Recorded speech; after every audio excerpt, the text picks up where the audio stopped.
I, 31 female, was recently a bridesmaid at my best friend's, let's call her Sarah, wedding.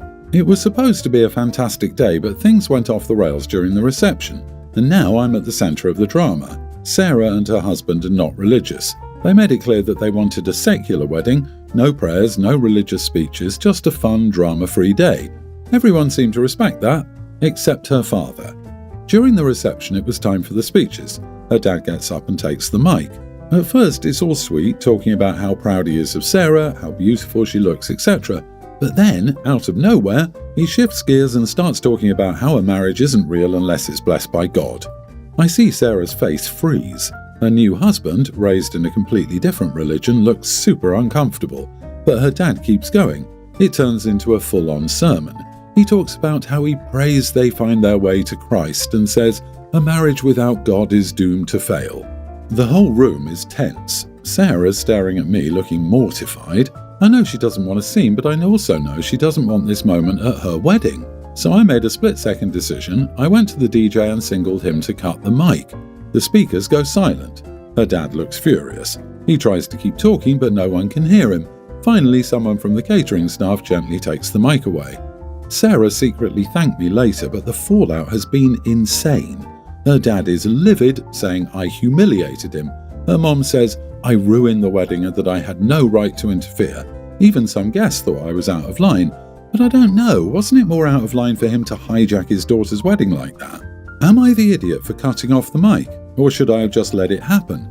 Of course, you are the problem. Because if you aren't the problem, then he is, and they're all super invested in that not being a thing. Not the idiot. Thank you for looking out for your girl. Bride's parents are just begging to have her and her new husband go no contact with them soon. We can even ignore all of the religious aspects of this story, and the father of the bride is still a raging idiot. What father gives a lengthy speech at his daughter's wedding, making it clear that he thinks her marriage is doomed to fail, and that you're low-key hoping it will because she and her new husband won't do XYZ the way you think they should? This man has a real grudge against his own daughter, and it's weird. Unfortunately, some fathers hold grudges against their daughters. My dad told my husband he could do better than me. He encouraged living in sin for an easy out if things didn't go well. He came to the wedding but didn't come in and refused to sign the book or be in pictures. He kept telling us it was a mistake. To be fair, his ex-wife cheated on him with a woman, let her son mess up his house during the divorce. This year is our 19th. Same here, coming from a daughter whose dad has hated her since birth. Let's be real, he'd probably said all these things to your friend ad nauseum. I can't imagine he held his tongue until the wedding. She stopped listening, so he pounced on the chance to preach, for which he now had a captive audience. He didn't think anyone would stand up to him. You did, and he couldn't handle it. So instead of owning up to what he did, he's being a coward and blaming you. Good on you for standing up for your friend.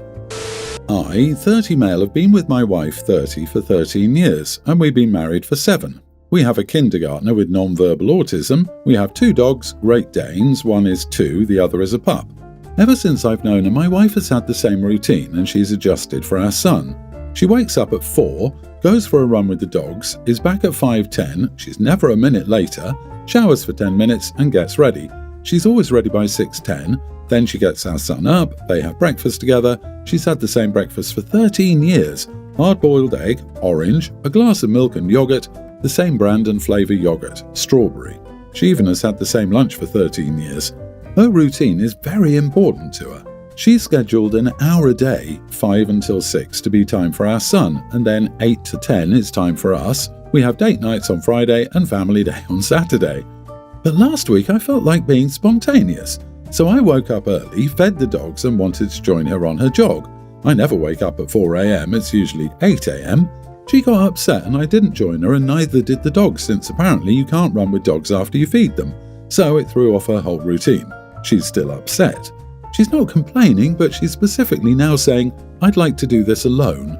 I told her I was upset as I thought it was thoughtful, and now we're both upset. You may ask, what do I do around the house? DIY, garden work, plumbing, grocery shopping. Does she do most childcare? Yes, because it's her routine, which is important. And our son prefers her. You may be like, just do more. It's not that easy.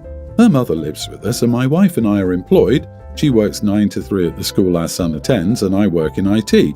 So am I the idiot for breaking my wife's routine? You are the idiot. No, you can't run dogs up to an hour after eating, especially not deep-chested breeds like Danes. They'll get bloat. Bloat can be fatal. At least it's expensive surgery to staple the stomach. But anyway, she has a routine that encompasses her son because the routine can be very important when it comes to autism. So immediately she's scheduling herself around him is not a big deal. She's being a good mother. Also, the wife is likely either on the spectrum or closer to it than not. This rigidity is very common and it often runs in families and is missed in women. I say this as a very routine mom of an autistic son. My life makes a lot more sense now that we know about his diagnosis.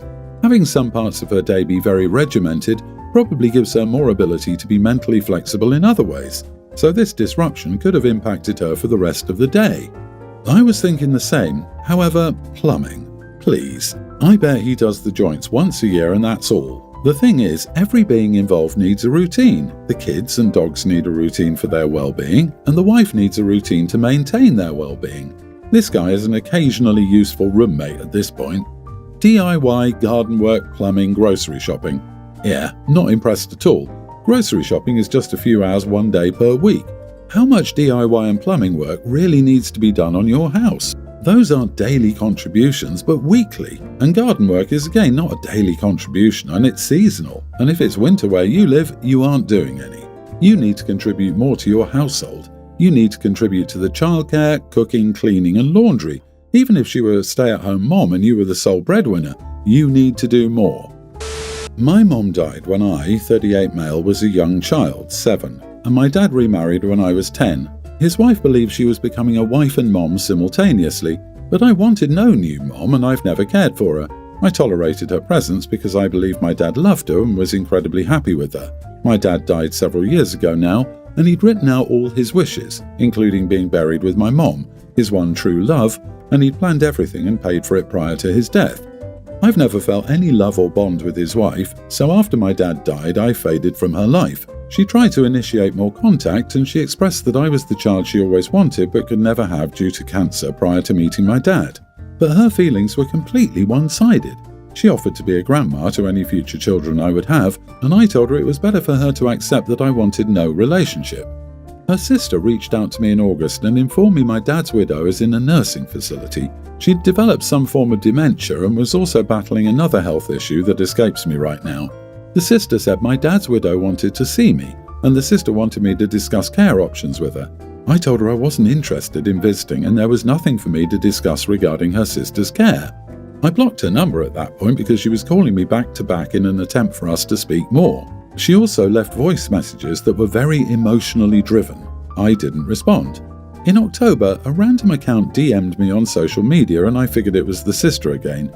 The message said, "I left my poor defenseless mother to rot." I blocked the account and carried on. At Christmas, I got a call from the nursing facility stating the family of my dad's widow had requested they reach out and invite me to see her over the holidays. In an attempt at something, the nurse told me that my dad's widow mentioned her son a lot. I explained that I wasn't interested in visiting and didn't wish to receive any further communication about her, which the nurse accepted. Midway through last month, I had another DM from an account with a very long and very detailed message about the current situation of my dad's widow. I unblocked her on my phone temporarily and I called her and I said I didn't want her pestering me anymore. It was getting to be harassment with her clear refusal to accept that I wanted nothing to do with this. I told her my dad's widow was not my problem, she was not my mom, and I didn't care for her. I told the sister she needed to take care of her sister and leave me alone because I was not involved or family. I told her if she didn't stop, I'd get the police involved. I ended the call to her losing her mind over the phone. I blocked her again and followed up by replying to the DM, so it was in writing somewhere that I didn't want to be in contact, as we discussed on the phone. Am I the idiot? It sounds like the sister doesn't want to take care of her either, but it still doesn't change that this isn't your problem. You're not the idiot for not wanting a relationship with her, but your dad sure was for remarrying someone who was always going to be second best. I actually feel a bit sorry for your dad's second wife, and it's a shame she ever married your dad, for her own well-being and yours. Yeah, the whole "my father wanted to be buried next to my mom, his one true love," rubbed me the wrong way. That's such a condescending way to talk about someone Dad was married to for likely decades. I understand not wanting anything to do with her and the sister is out of line, but apparently the stepmom took care of them for years, and that's how she's repaid. All right then. Yes, I don't think the dad's attitude to the second wife would have helped at all. Poor lady, likely wasted years of her life in an ungrateful marriage. Her only mistake was marrying a widow and trying to be the best mom to his child. In the end, her husband dies and goes back, chooses to be buried next to his first wife, and the child he helped raise disappears from her life without a care. My boyfriend, 30, and I, 27 female, have been living in an apartment together for about 2 years. We've known each other for 5. We both work full-time jobs, though he doesn't act like I do. I pay him half the rent and we split groceries, which are normally around $400 a month together. My problem is that when I get home from work, I don't stop working. I immediately start cooking us dinner, cleaning up and taking care of the dog. Most of this goes on until around 7 or 8 p.m. at night, and I still haven't been able to take my shower, whereas when he gets home he just sits and scrolls on his phone. I've talked to him multiple times about helping me out, maybe pitching in to cook dinner every now and then, or even cleaning up his own dishes, to which he says, "Yeah, I'll get it," and then it doesn't get done until I have to get up and clean it. We've had multiple conversations like this before. I told him I wouldn't have a problem taking care of any of this if I wasn't working full-time just like he was, but I am. So there's a big problem. We recently got into a really big argument talking about him never keeping his word and seeming like he never cares. Every time I bring up the fact that he said he was going to do something and he didn't, he gets angry at me for bringing it up. So what I want to know is, am I the idiot for giving him a deadline to get his crap together? I feel like I've dealt with it so long and it's draining me, and nothing's changing no matter how much I communicate. Am I the idiot? Edit, I just figured I would clarify. In no way, shape or form do I think he's a bad man. He's very respectful to me and is always there to keep me safe. He's great with my family, I'm great with him, and he's my shoulder to cry on. He truly is my best friend. But I'm tired of his empty promises. If he wants children, he should at least be responsible enough to care for his home and his things without me telling him. Not the idiot. That being said, if a deadline or ultimatum ever comes up in a relationship, the relationship is already over. Just leave him. He doesn't care and he won't start caring. If he listens only because you gave him a deadline, then he'll stop doing it as soon as he thinks he's clear. Go find a mature person to spend your life with. This is dead in the water in my opinion. Out of curiosity, what would the deadline be? You said that you're not on the lease, so you would have to be the one to go, and you can't because you have nowhere to go. So what exactly would your ultimatum be? Are you taking steps to be able to move somewhere? Are you working on saving money and looking for a place? Because if you're not doing those things, then there's no deadline or ultimatum to give. And if you're working on those things, just keep working on them and leave. Because, as so many others in this thread have told you, it's been 2 years and you've had multiple conversations about this. It isn't going to change. You are the idiot for not standing up for yourself and for enabling him. There isn't a magic combination of words that will make him suddenly get it. You've explained, I assume, using the language the two of you use to communicate all the time and not randomly in Klingon or something. He heard you. He has heard the words you said. He can hold down a full-time job, which means that he can follow basic rules and understands how not to be a slob around other people, how to act and how to behave in group settings. He understands. He does not care. For context, when I, 24 male, was 19, my mom had my youngest sister, MJ, not actually her name. My mom was an addict, stopped during pregnancy, but when MJ was about a few months old, she relapsed, dropping MJ off any place she could. Seeing this, I wanted to give MJ a life that she deserved, not what our mother gave me. Even though I was only 19, I filed a petition to get custody of her. It was a long, complicated process, but when MJ was a toddler, I finally got custody. All this to say, I'm legally MJ's dad. I'm the only dad she knows, and she calls me Dad. A year ago, I met my girlfriend, Ida, 24 female, and we started dating not long after. I really thought I'd found somebody to like MJ and me. Ida would always take MJ on girls' days and little dates. I proposed to Ida on Sunday. It seemed like it was great until a few hours ago. Ida was at my apartment having dinner with MJ and me, and well, when I was cooking dinner, I heard MJ say something along the lines of, "You're going to marry my daddy, and you're going to be my best friend." I thought it was cute until I heard Ida laugh and say, "He's not your dad, MJ," which caught me off guard. I guess she thought I couldn't hear her because there's one wall between the kitchen, but still I don't know why Ida said that.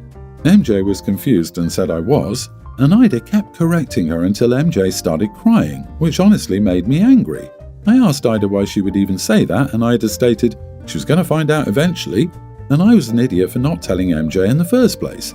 I got angry and one thing led to another. I said some things I shouldn't have, telling her she had no right, and Ida went home and MJ and I had dinner alone. Ida started blowing up my phone later, saying what I did was wrong and was just ranting to me through text. I started doubting myself and now I'm here. So, am I the idiot? Edit, I did tell Ida that MJ didn't know yet, and I did tell her I wanted to be the one to tell MJ when she was ready to know. We were dating for about 6 months before she and MJ met. Not the idiot, but Ida sure is. She literally laughed at your hurt and confused child. She's a total idiot and you should leave her immediately. I'd schedule a therapy session to help talk through this confusing stuff with your child. I tell everyone how cruel Ida was because she deserves to feel the shame. The absolute first opportunity she got after getting engaged she used to tell the child. There was only malicious intent to other MJ. If you had other children, MJ would have been shipped off quicker than you can say, "Not from my womb, not mine." If she had an issue with the philosophy of not telling her yet, perhaps she could, I don't know, call me crazy, speak to OP about it. Fortunately, she showed OP who she was so quickly that he could dump her. Agree 100%. She wanted to downgrade MG for daughter to sister so she wouldn't have to be her stepmother. Evil. After this, I'd reconsider the engagement, if not the whole relationship. Ida is a wicked woman. OP needs to keep as far away from MJ as possible.